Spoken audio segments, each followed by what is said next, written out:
the network people, the TV people decided, and they all have the option to flex these games now. At the end of Sunday's game, they decided, well, we have 2 games to put in Saturday. We have to fill the void for Saturday. Who are we going to put in there? Well, let's put the Chiefs and the Broncos, because the Chiefs are always a great draw. We'll put them in as the first game. And the second game, we'll put in Dallas and Philadelphia, since that does have both those teams are headed for the playoffs. This will be a very attractive Saturday doubleheader. So following the game with the Steelers and the Browns, I guess it was last Sunday night, the networks decided, okay, this is what we're going to do. Went to the NFL. NFL, of course, has to capitulate. And which is exactly what they do. And the Chiefs were notified that their game is 24 hours ahead of time, because it was to have been at 3:30 tomorrow. It's now 3:30 today. And this is interesting to me, because it throws your plans, all your training and so forth. Normally the Chiefs would be on the practice field Wednesday. Now they had to go on Tuesday, but it's also part of the game. You're getting money for it, so that's the way it shapes up. Well, all right. That's clear as mud. Basically, it all comes down to money, right? Tell me you're debating my abilities. No. I completely trust you. It's just TV networks and the NFL and stuff like that. What a major surprise! Just kind of boggles the mind after a while. So I'm Joe Westen. That's Ned Reynolds. John Oliver is with us today. How are you, John? I'm doing well. Okay.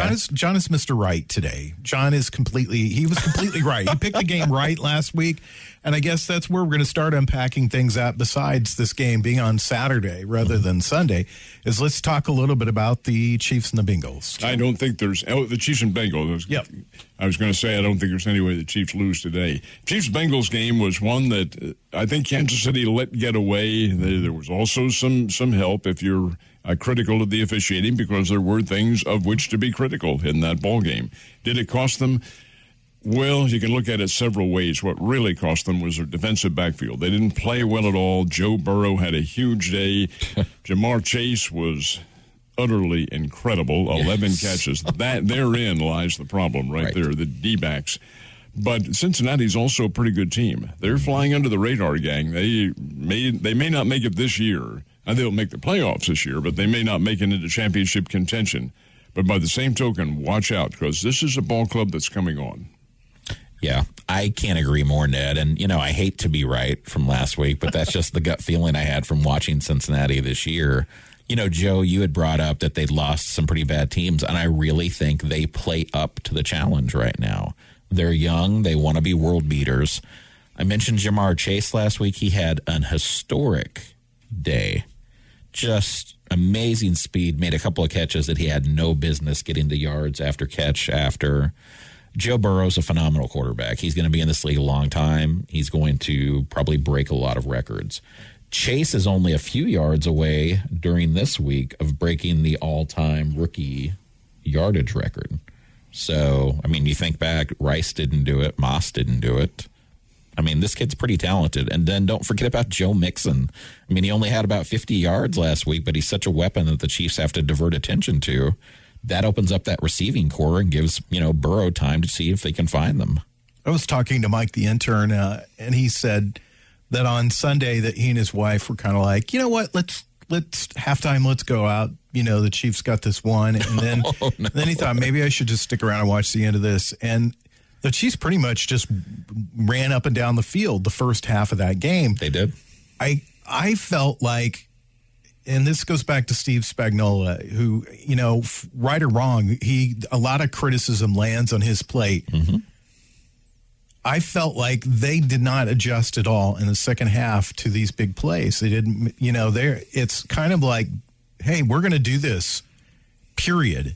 Mm-hmm. And even if it's wrong, we're going to do this. And I felt that kind of the way with the Chiefs on Sunday, that they didn't make any adjustments. Either they did, either it was a lack of adjusting, or it was Cincinnati that made the adjustments. Now, keep in mind that Burrow, while he is a little bit older than Jamar Chase, the two of them played together at LSU, and they were a great combination down there. So they could fall back on that intelligence, that high IQ level of football, having the experience of teaming up in college and bringing it into the NFL. Okay, that part of it What puzzled me was the Chiefs getting away from their game plan. They didn't play.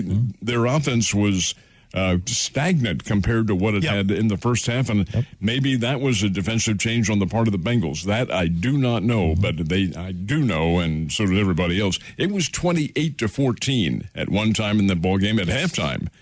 And the Chiefs, score how many? 3 more points after that? 3 more points. Yeah, that can't happen, not with this offense. So something, I don't understand what the drawback would have been, but therein lies part of the problem. Well, let me ask you guys this question.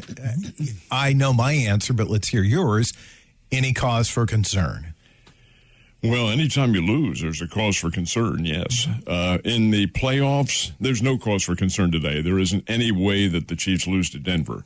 But in terms of the playoffs, I think there is. They've got to watch their step because you're ramping up your level of competition in a do-or-die situation because there is no recourse here. You don't lose and come back the next week in the playoffs. You're out of there. Exactly. I mean, I equate it to a heavyweight boxing fight. Anyone that's watched that. So the Chiefs were on a nice run, but in heavyweight boxing, we've seen so many amazing boxers get upended after a nice streak of wins. They get hit in the jaw. They're not used to that, and they don't respond well. And I think that's exactly what happened with the Chiefs last week. They had the game in hand. They kept getting hit. And that's what sends them into that panic mode that we saw earlier in the season with Patrick Mahomes making poor decisions, the team just not firing on all cylinders. So do I think it's a concern? I don't, because I am one of those people that believes you learn from your losses. So I think the Chiefs will watch a lot of tape on this game. They'll go back to a lot of the plays, and they'll try to course correct moving forward. I go back to something you said earlier in the season, Ned, when the Chiefs were winning, but they didn't look good winning, and especially offensively. And you said you thought the Chiefs came out, punched the other team in the face, and then sat back and saw how they reacted. Do you think that that's the case in this last game? They punched Cincinnati in the face in the first half and then just kind of set back in the second half a little bit? In all honesty, Joe, I think that's their game plan every time out. Right. Hey, show this team how good you are. Go down there, hit them upside of the face a couple times, see if they can respond. And if not, then we'll just take our foot off the pedal subconsciously and perhaps not be as aggressive as we could. Did it happen in this game?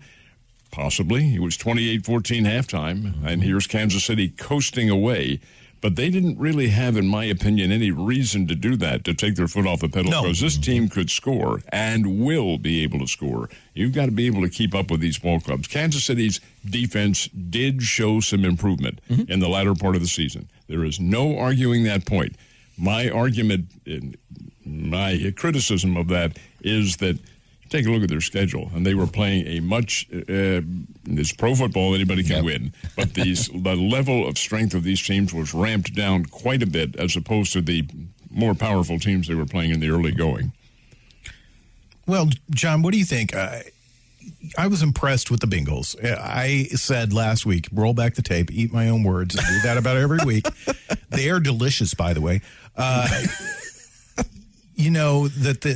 I said the Bengals were overrated. I was very impressed with the way that they played the game, but I still didn't feel they were the better team on the field. Absolutely not. And I think a lot of that goes back into what Ned just mentioned. The Chiefs in the games they've won over the last few years with this quote-unquote dynasty since Mahomes has kind of come into his own.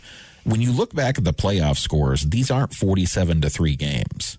They're usually 34-31, 37-28. They're close games. That defense, yes, it's improved absolutely by leaps and bounds, but they still give up points. Their game is to outscore their opponent, which is everybody's game, but they do it with a high-powered offense. Sometimes if the defense isn't clicking well enough, what happened last week happens. It's a complete collapse. Everybody goes into panic mode, and that's their Achilles heel. So, I mean, they have really got to slam opponents, and they try to do that. Let's talk about this for a minute, because you've said it twice, and I didn't get that vibe from the Chiefs at all. I didn't get a sense of urgency from them at all during the second half of that football game. So I didn't view the game as panic mode, and I certainly didn't view it as a collapse. I just felt like they kind of had this, we're gonna, it's okay, we'll win this game, it's no big deal kind of attitude in the second half. It's absolutely kind of a lay back on their part, but at the same time, even though the panic's not evident, that's where you start seeing all these penalties called. The refs key in on that, and that's where the penalties start stacking up when you're trying to force things that you wouldn't otherwise force. We played a little game last week called Conspiracy Theory, and our good buddy Josh Roberts, who's not with us today, has this theory that the NFL controls games through penalties. Mm-hmm. And, one of the things I've always noticed about, again, I'll bring up Mike the intern, is whenever the Chiefs have a loss, one of the first things he says, well, the officials.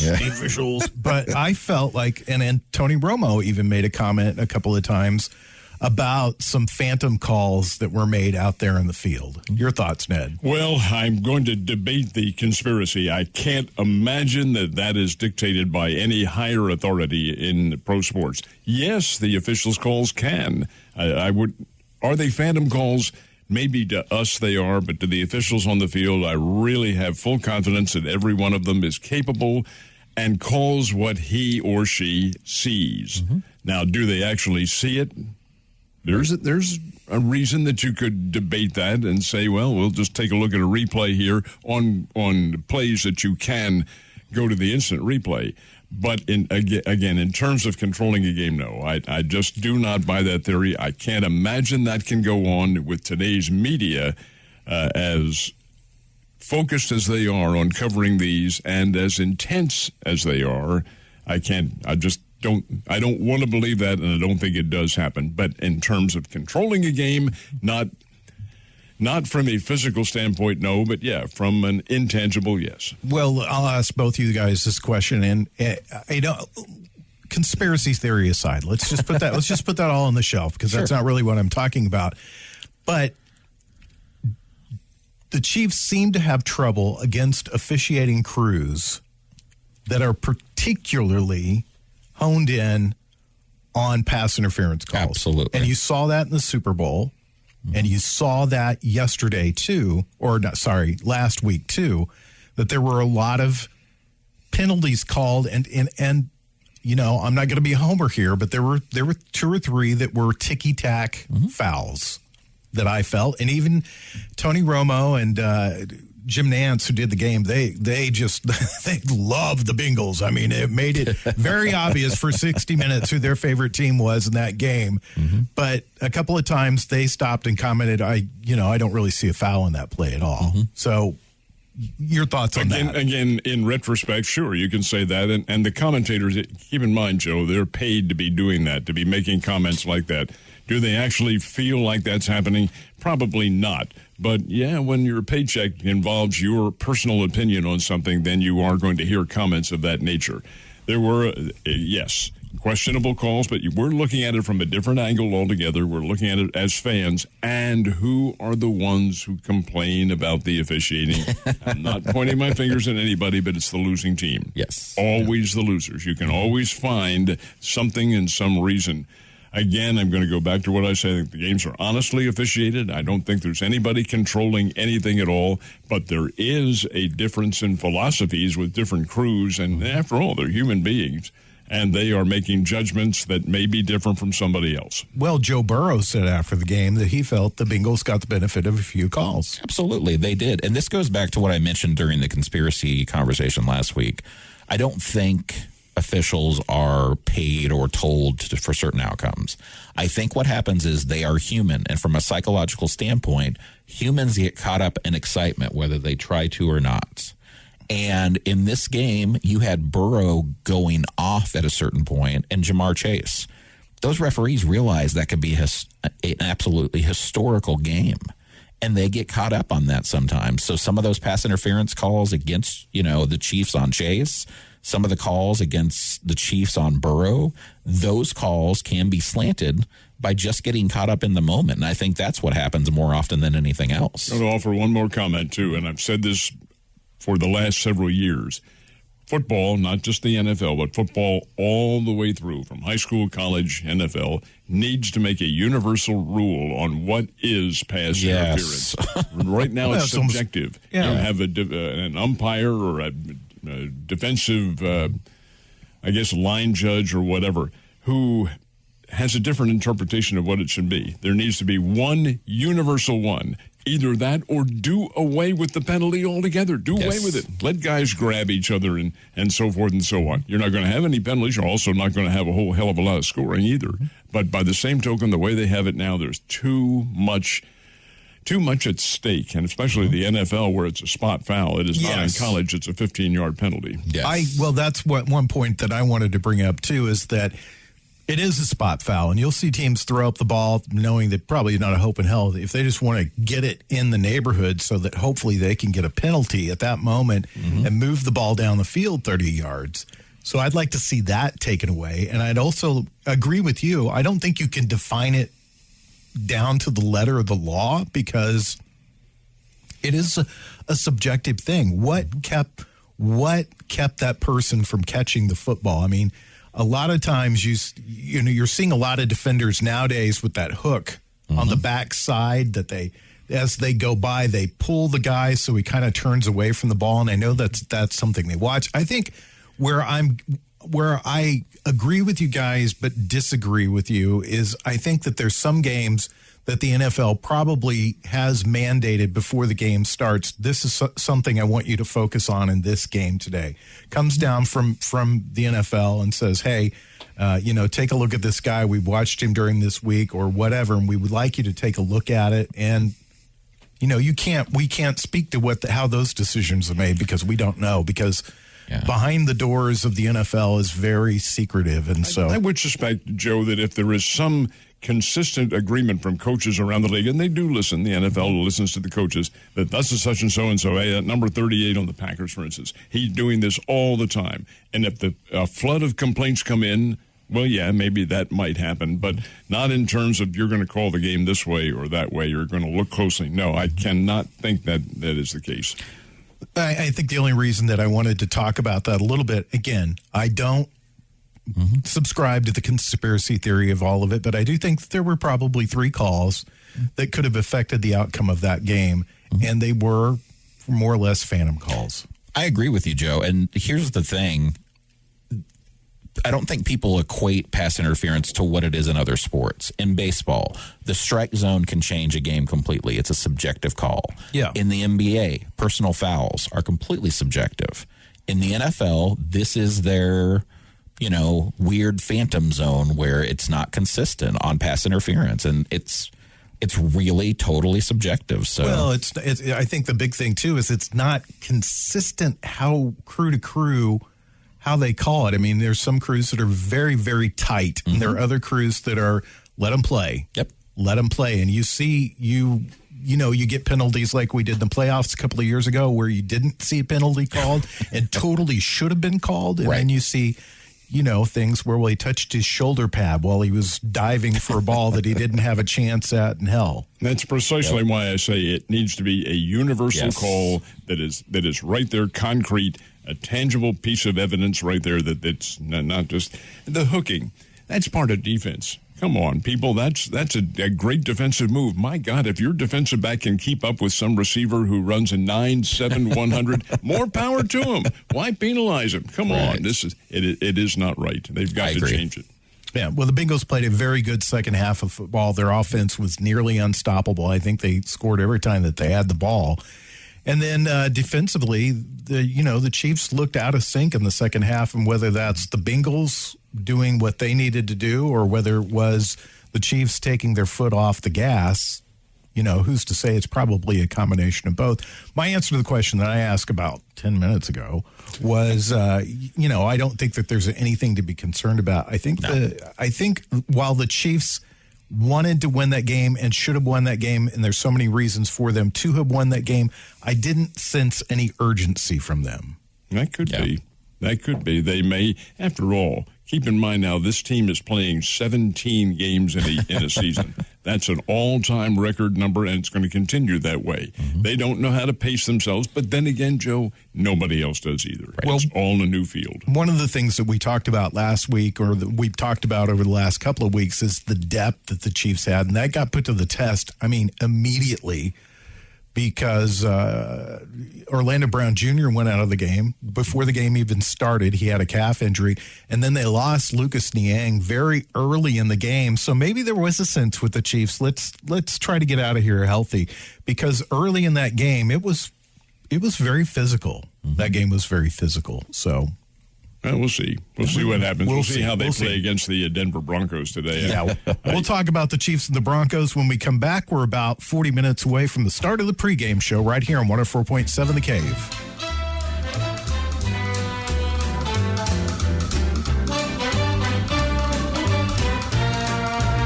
You're listening to Ned Talk on 104.7 The Cave, part of the Kansas City Chiefs Radio Network. Back to Ned Talk on 104.7 The Cave, a proud member of the Kansas City Chiefs Radio Network. 35 minutes away from the start of the Chiefs pregame show. Mitch Holtis, Art Haynes, Dan Israel, and the crew who will be in Denver for them. Sorry, they're in Denver. It's going to be cold and then probably snowy. And, no, I don't think the snow's due in there till later tonight. I think it's probably going to be fairly dry.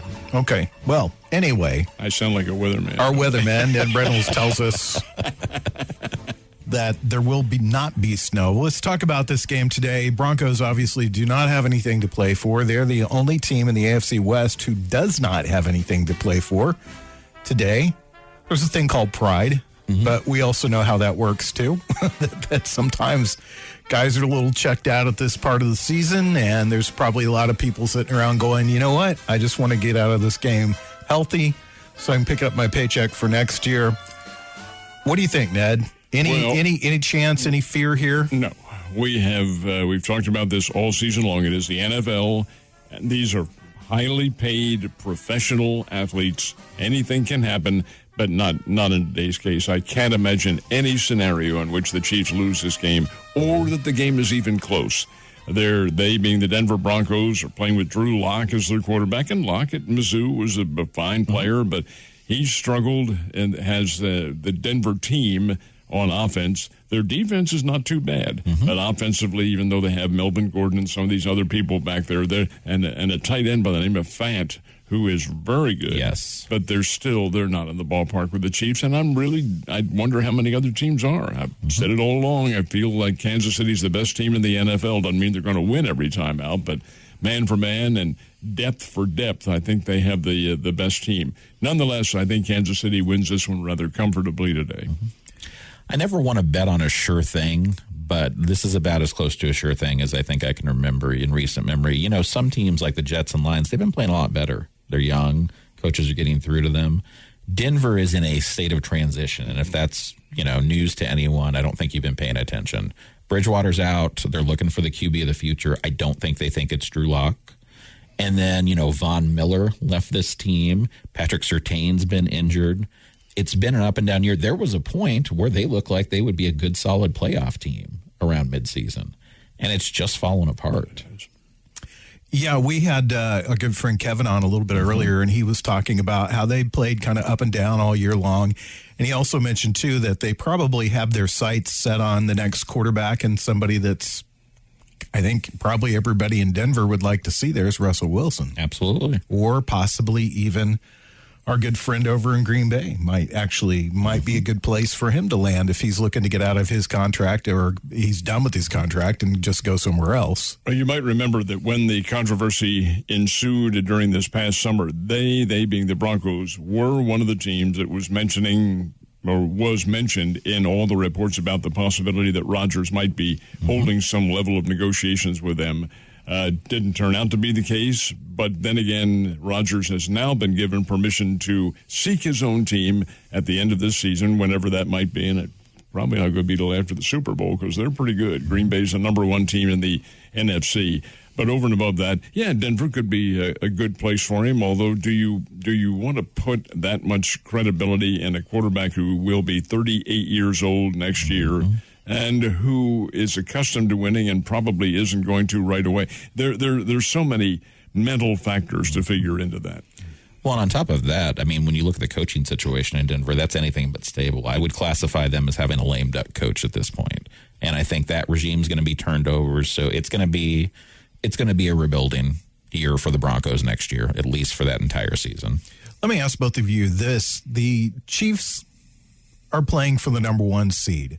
The chance that they get the number 1 seed is not great, but we've seen weird things happen. I mean, 2 or 3 years ago when New England lost to the Jets or somebody on the last day of the season, and just an impossible loss, and gave the Chiefs the number 1 seed, we could see it. But the Titans are playing a rather poor Texans team tomorrow. So do you see the Chiefs like doing their philosophy, Ned, where they come out and they're going to slap the Broncos around for a couple of series and then they're going to lay back? Absolutely. I think that's exactly what they'll do. It's the formulary, to use the term that they have used all season long, and I fully expect they're not going to go away from that today. They'll hit Denver hard right at the very beginning. I think instead of a 2-touchdown lead, they'll take a 3-touchdown lead. But come on, Denver is just not in the ballpark. Yes, it's a pro football team and good athletes and all that sort of thing, but they don't have the skill level people that the Chiefs do. John, what are your thoughts? I think you see Chad Henne in this game. Yeah, that's how much I think they're going to let off. You're going to see a lot of the starters taken out. It's an interesting playoff picture. But the Titans and the Chiefs are the number 1 and 2 seeds. There's a possibility that they could flip positions. There's a possibility the Chiefs could they slide to the 3rd spot? Could slide to the 4th spot. Really? The Bills are playing a not very good Jets team. They've showed some signs recently, 4-12. The Patriots don't look as good as they looked a couple of weeks ago, and they're in the last playoff spot, and they can slide out of the picture here. Now, the teams that are still in the hunt, okay, the Colts, which we talked about this a couple of weeks ago, that Sexy Rex Ryan said that they were perhaps the most dangerous team to watch in the AFC or possibly the NFL because they have such a great running game. And the Chargers, who have been a mystery team, they've been up and down all year long. They're still in the hunt. Only if they win. Yeah, only if they win. And then here's the really funny thing. They're as bad a season, I mean, off the field, as horrible a season as the Raiders have had off the field, they still have a mathematical chance. They do. Of getting in. And the Steelers, who have not had a very good season, have a mathematical chance of getting in. And the Ravens, who've been probably the most disappointing team in the NFL this season. Can you think of another? Joe, in the Raiders' case, it's better than just a fleeting chance. If they win their game over the Chargers tomorrow night, they're all but in. They do have to have one, I think, 2 breaks that are probably going to happen because I think they're foregone. But the fact of the matter remains that the Raiders could very well, even as dreadful as they played the Chiefs in 2 games, they could be in the playoffs. Would that surprise you at all? Considering that tomorrow night's game, which is the feature game, it's the Sunday night game, Chargers-Raiders, considering that it's in Las Vegas and considering how inconsistent the Chargers have been, no, it wouldn't surprise me. Do you think that'll win? I can't think of his name right now. The guy that's took over for Gruden, that he keeps that job if he wins a game? I doubt it very much. Yeah. I doubt it. I think they're in the market for somebody who, this guy's an interim coach. Has he done a good job? Well, he's calmed the seas, so to speak, in a very turbulent season that's been for the Raiders. Actually, they have a pretty good football team. They do. They have been reduced with Ruggs getting his ridiculous, we don't need to get into that, but with Ruggs getting out for the forever, and with the linebacker creating his foolishness on the internet, whatever, and with Gruden getting dismissed, you can't help but have a psychological deficit when something like that happens. Can you think of a team that's been more disappointing this season than the Ravens, John? Oh, not at all. I mean, and it's obvious the writing's on the wall just due to the fact that Lamar Jackson has missed a lot of time this year. As the Ravens go, so does Lamar Jackson and vice versa. So if he's out of the game, they're just a totally different offense. It does not work. He is the running game and the passing game for that team. He is not playing today. Exactly. And I think probably what's shocked me the most about the Ravens this season is that their defense has looked just not very good. Right. And I think that team could win with the quarterback that they've been using. His name escapes me. Huntley. Tyler Huntley. And he will play today. He's played. He's not that bad. He's pretty good little quarterback, and I think the other teams would like to get their hands on him. I think that the defense has been the really shocking part, especially in a John Harbaugh coached team. So that's been interesting to me. Let's turn our attention to the NFC for just a second. The Packers have the number 1 spot, and that is sewn up for them. They don't have anything really. Well, yeah, they could still lose that number 1 spot, couldn't they, to the Rams? So that's going on. The Buccaneers are in the 3rd spot. The Cowboys are in the 4th spot. Arizona, as bad as they played, still in the 5th spot. And the Eagles, really? Seriously, the Eagles? 9-7. Yeah, they're in. They have had a 4-game winning streak. They played the Cowboys tonight. The Cowboys are really compromised from injuries and COVID.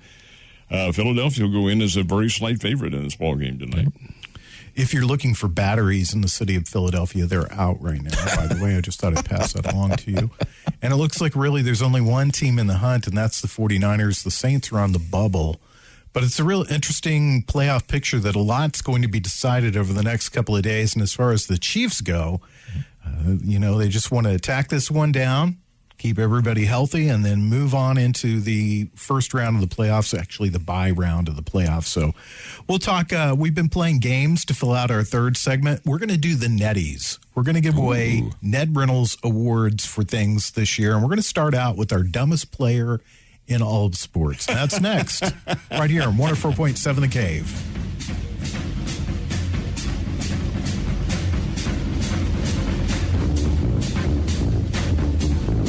You're listening to Ned Talk on 104.7 The Cave, part of the Kansas City Chiefs radio network. Back to Ned Talk on 104.7 The Cave, a proud member of the Kansas City Chiefs radio network. 20 minutes away from the start of the Chiefs pregame show. Let's do the Netties, ladies and gentlemen. It's the end of the year, so we get to hand out some awards. If you're sitting at home wondering what you would win as a Nettie recipient, you get a tin of muffins, 6 muffins, but the 6th one is gone because Ned's cat ate it. And that cat paid the price for it, too. Yeah. I'm sure it was worth it to him. All right. He's reminded me of that constantly. Let's talk about I don't know why this comes to mind this week. I don't know why, for some reason, I have in my mind dumbest athlete in all of sports. I just don't know why. Antonio Brown. He's our first nominee. Well, he would be the obvious choice, but I'm going to let John talk more about him. I'm going to give John that opportunity. Yeah, John has been an adamant Antonio Brown hater. Yes. And then this week, or a couple of weeks ago, he said some really nice things about Antonio Brown, and now John's eating his delicious words. Well, I'm not eating the words on the penalties being different for the Tampa Bay Buccaneers and for Aaron Rodgers. What I am eating my words in, I said last week, I finally got to say something good about Antonio Brown, and then welcome to the sideshow with him. I don't even know where to start on this. So he rips off his jersey. He's asked to go in the game. He celebrates for the Jets fans, runs off the field, and then apparently he had this planned out from what I'm hearing now. There is a TikTok star who became famous from licking toilets that apparently hooked up with Antonio Brown the night before he broke curfew. So she has since posted, Tampa Bay, get your COVID tests in. And he said, you're never going to believe what I'm going to do tomorrow, babe. Really? And so if that's the case, what needs to happen in all seriousness? And I am a huge person for mental health awareness. Somebody needs to get him the help he needs. It's not funny anymore. I don't care if the media likes having it as their plaything. Someone needs to help this man. Absolutely, 100% agreed. And I will debate the fact that you call him a dumb athlete. I don't think he is. He's not dumb. I think he needs help. Yes. He needs help badly. And when Tom Brady comes out, Tom Brady's the one who campaigned for him to be on the Buccaneers. Now Brown is even criticizing Brady. All right, now you've got mental problems. I have two who I'm going to nominate. One is Odell Beckham Jr. Oh, my goodness. I think this guy doesn't need help. He needs a kick in the behind is what he needs. and learn some discipline and respect for what he is doing. He's disrespecting his profession with some of the antics he's done. I need more money, and I'm not going to play, and they're not throwing me the ball enough, and so forth. Come on, that is just childish stuff. That's one.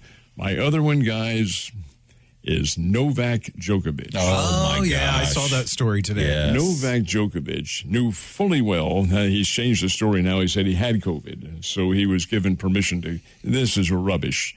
He knew what the rules of the country in Australia were. You can't come in unless you've been vaccinated. That is a national mandate in Australia. He's not vaccinated. He's not vaccinated. You're taking, and you expect to get in to bend the rules because you happen to be the best tennis player in the world? No. Nobody is bigger than the game nor the rules themselves. Ask Mr. Rose that. Ask some of the other individuals who've tried to defy altogether authority. No. If the man says you've got to do something, you do what the man tells you to do. Period, exclamation point. Guy's an idiot. If you go back a little bit to Antonio Brown, he's delusional because I read an article today. He made the rounds on all the podcasts yesterday, and one of the things he said were the Jets fans were screaming AB in support of him as he was leaving the field, and that's why he was doing the dances, and that's why he was doing the jumping jacks and throwing his clothes into the stands. There is interesting sidebar. I have a little kind of thought to this too, because of Bruce Arians doesn't have a terrific history of his dealing with players, and there was what Antonio Brown claims happened on the sideline because he said he couldn't go, and that's what he told the coach, and they just and Bruce Arians said, "Get the out of here." Right. I could actually see that happening. Now that doesn't dictate, that shouldn't say that it's okay for him to do what he did because he's a head case. But, Joe, the fact is that was not his first story. That was his second story. Yeah. His first story was, they're not putting me in because they're denying me my chance to get $333,000 in bonus money. Well, wait a minute. You had it. If they wanted to go in to play, what the hell do you think they're doing? They're putting you in. Do it. You're going for a bonus. I'm injured. I can't go in. That's rubbish. Balderdash. I got a couple of nominees for you, and they both fall under COVID on this. And one is Kyrie Irving in the NBA, who refuses to get vaccinated, and therefore, because of the mandate within the city limits of New York City, he cannot play for the Brooklyn Nets when they play their home games. The same thing as Djokovic on a basketball He front. cannot play their home games. He can play their road games, but he can't play their home games. This is a guy that believes the earth is flat, if that gives you an indication of... They need to do a TV movie about this guy and call it, "Guys, I'll be there for you 50% of the time."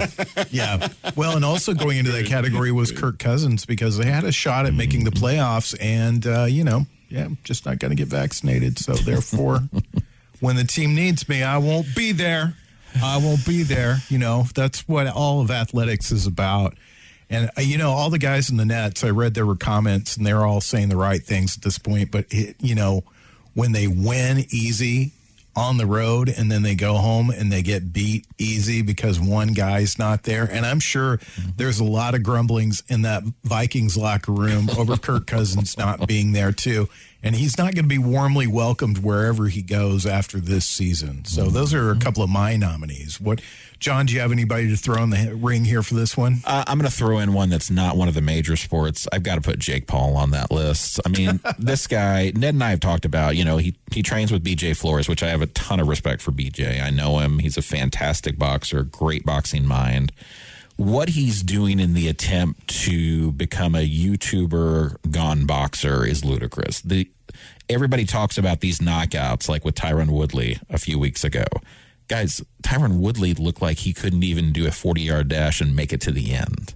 I mean, these are guys that are way past their prime, out of shape.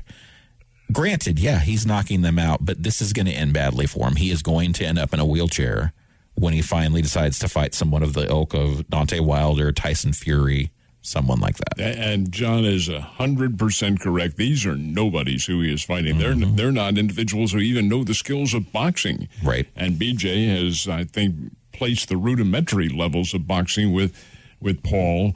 But in terms of his being a up-and-coming star, no. He is light years away from that. Look at the records of the guys we have here in town coming up, Holmes and Mercer, who are here tonight. My God, their experience in boxing goes back decades before they really got to the high level of professional boxing that they've achieved. Ray Mercer was the 1988 Olympic heavyweight champion, knocked out all his opponents. And yet, could he achieve stardom? He was a WBO heavyweight champion for a while, but it takes so much. And no, the Paul thing is ridiculous. It's an internet sensation. Well, you could throw Conor McGregor in those discussions too, as a guy that probably needs to work a little bit on improving himself. Let's go to a serious Nettie here, though, and we're right at the end of the NFL season, and I think there's a bunch of guys, kind of bunched up together at the top of who's going to be your MVP for the NFL this season, Ned. Well, Aaron Rodgers seems to be the consensus pick for it. I would throw Mahomes in there. He hasn't had quite the great season that the others have had, but the Chiefs are the best team in the NFL, and he's one of the reasons why. I would, in my opinion, I would give a nod to Patrick Mahomes. It's not going to be who it is. It'll be Aaron Rodgers, but I love the way Mahomes plays. He's a very heady individual. He has a lot of a cunning about him, and I think he's a very smart guy. What do you think, John?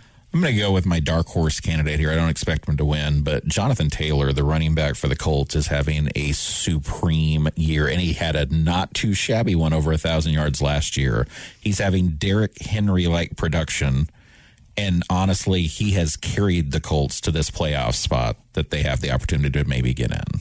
I'm going to go with who you just mentioned, Derrick Henry, because he's the 5th leading rusher, I think, in the NFL right now, and he's not. I don't know how many games he hasn't played. This will be 7. 5th leading rusher, and he hasn't played 7 games. And you can see that Tennessee hasn't played as well without him. So to me, that's the most valuable player right there. When we come back, we'll give you our picks for today's game. It's Ned Talk on 104.7 The Cave.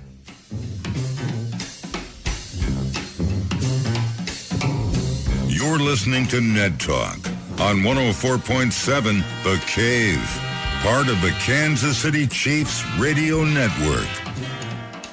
Back to Ned Talk on 104.7 The Cave.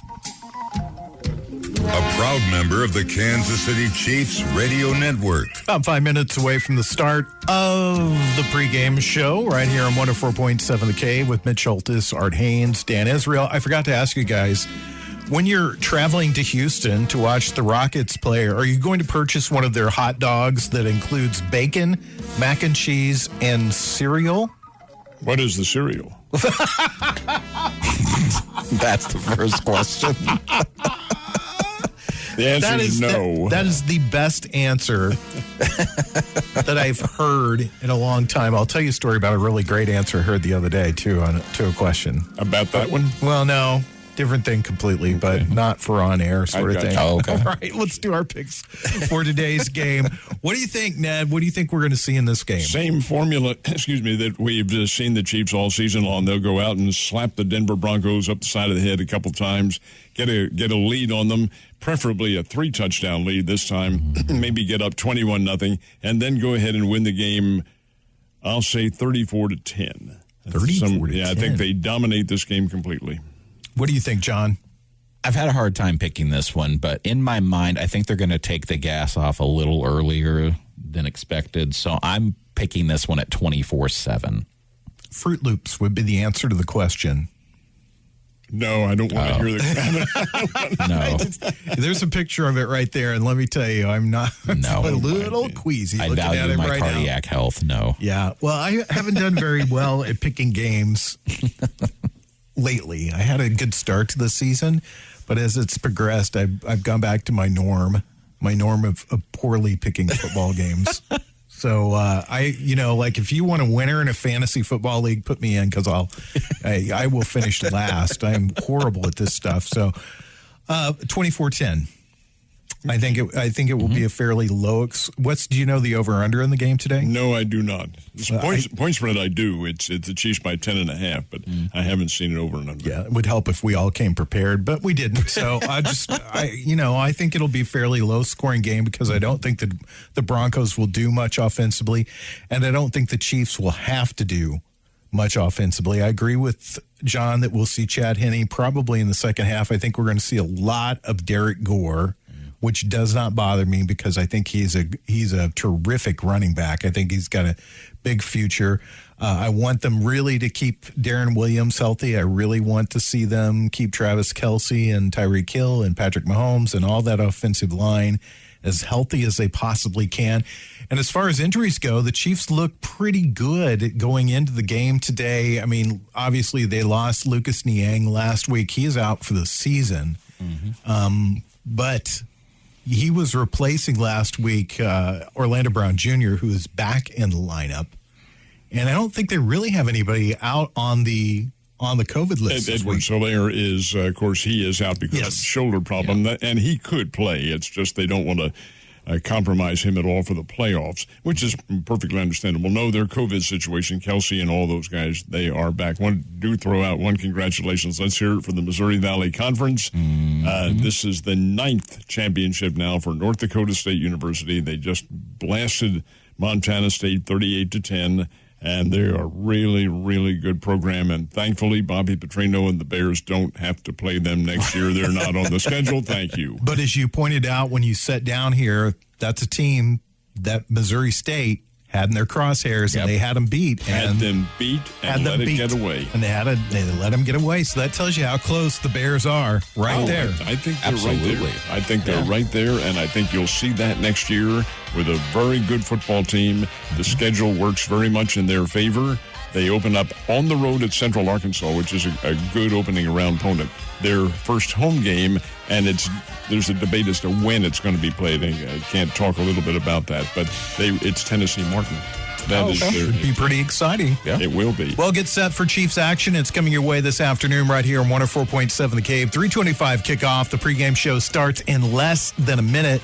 Art Haynes, Dan Israel, Mitch Holtis, thanks to Josh Roberts for not being here, John Oliver for being here, Ned Reynolds for sitting in, Nick Fury's coming in next, thanks to Mike the intern, Corbin Campbell, Brian Tyndall, and everybody else in Midwest Family Land. We'll see you soon.